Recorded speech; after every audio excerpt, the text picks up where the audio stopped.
Good morning, student. My name is Aarti and my channel name is Physics with Aarti. In this channel, I teach you physics which is related to class 9, 10th, 11, 12, BSc, MSc. इससे पहले मैं अपने इस channel में 11, 12, BSc, MSc से related कुछ physics की video डाल चुकी हूँ, कुछ फिजिक्स से रिलेटेड वीडियो डाल चुकी हूँ. I hope you like it. Again and again, if you like my channel then please subscribe it and hit the bell button and share with your friend. Again, if you like my channel, if you like my physics note, if you like my voice, and yeah, then please subscribe it. इस video में अब हम BSc MSc की जो एक thermodynamics की book होती है या थर्मोडायनामिक्स फिजिक्स होती है उसका एक हम टॉपिक एक्सप्लेन करेंगे. So without any wasting time हम उस टॉपिक को स्टार्ट करते हैं.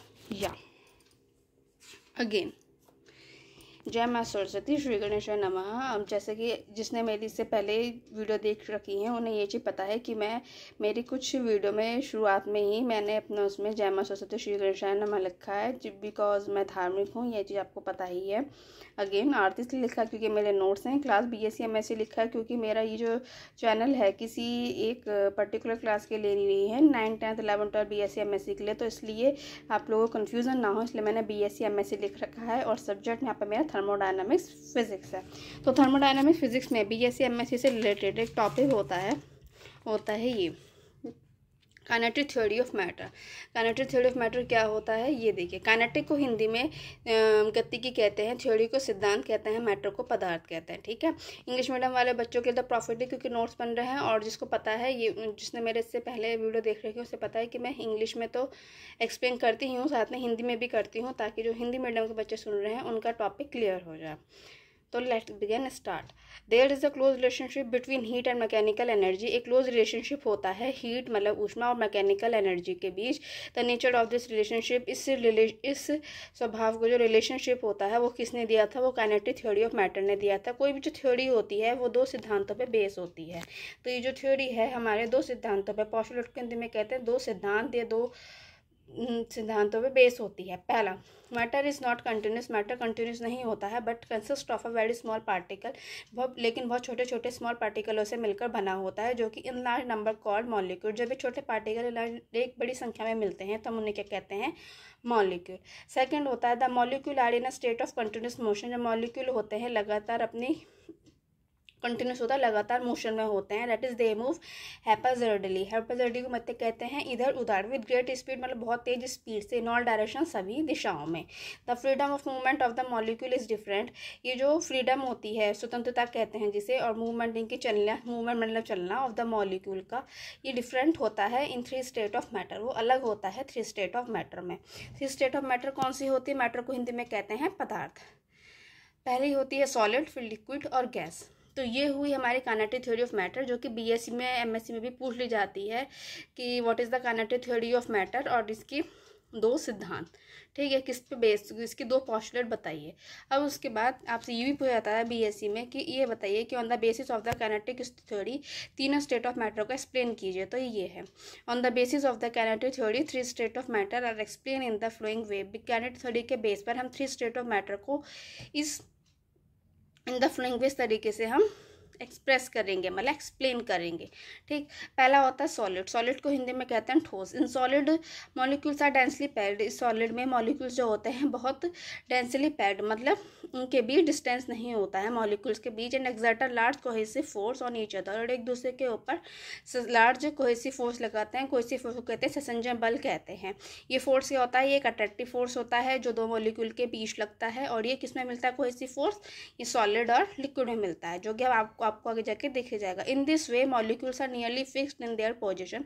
सॉलिड में क्या होता है? मॉलिक्यूल एक दूसरे से बहुत ज़्यादा चिपके होते हैं. दैट इज़ मीन उनकी जो पोजीशन होती है वो क्या होती है? फिक्स होती है.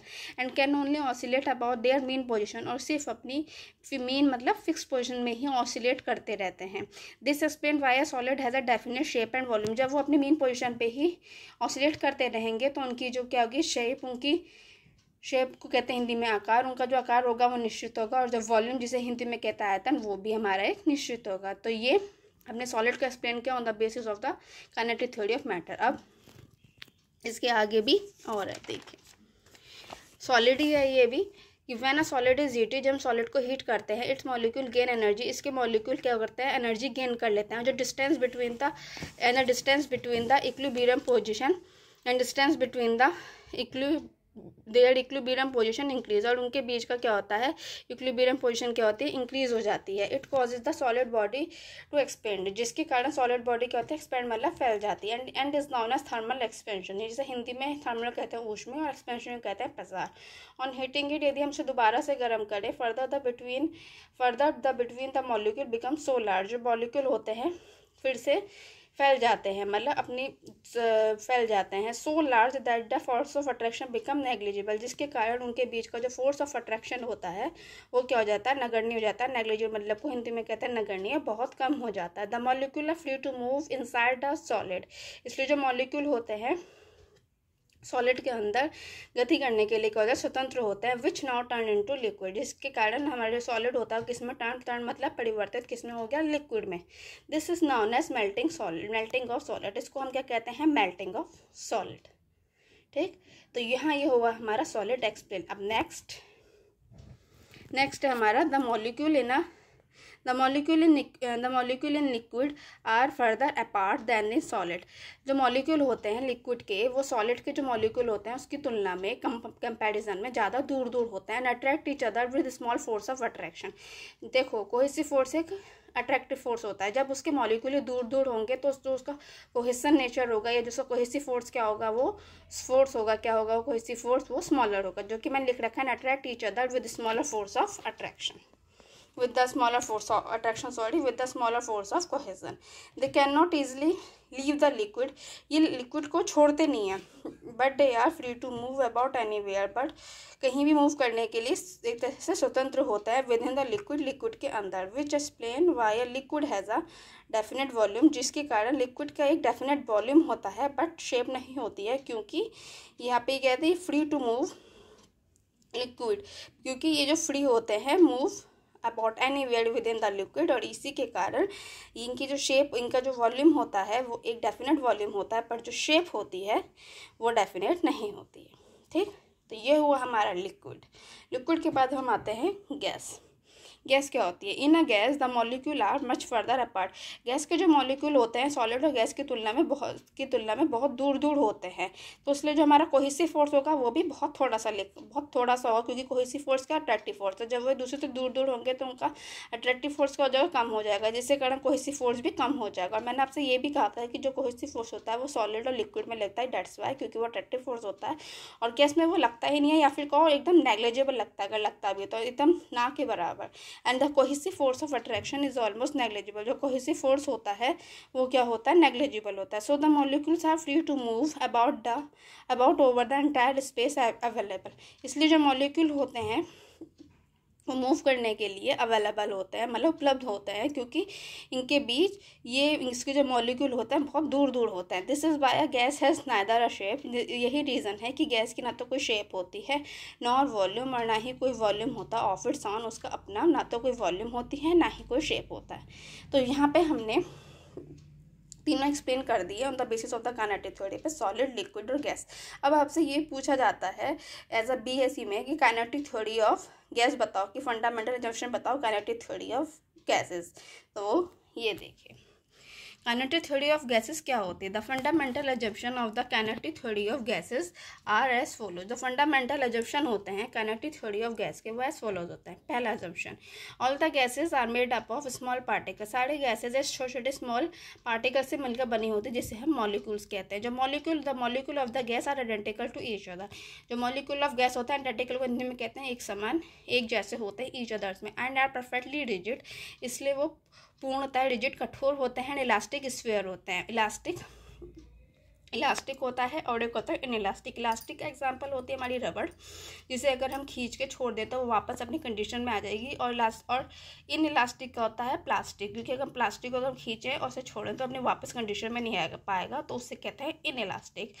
और यहाँ पे क्या चल रहा है, इलास्टिक का मतलब एग्जाम्पल समझिए कि आप रबड़, एंड इलास्टिक स्फीयर का मतलब सब जानते हैं। ठीक, these molecules are second point होता है कि these molecules are continuously moving in all direction. ये जो मॉलिक्यूल होते हैं सभी डायरेक्शन में मूव करते हैं विद ऑल पॉसिबिलिटी, जितनी इनकी विद ऑल पॉसिबल वेलोसिटी, जितनी इनकी संभावित गति होती है।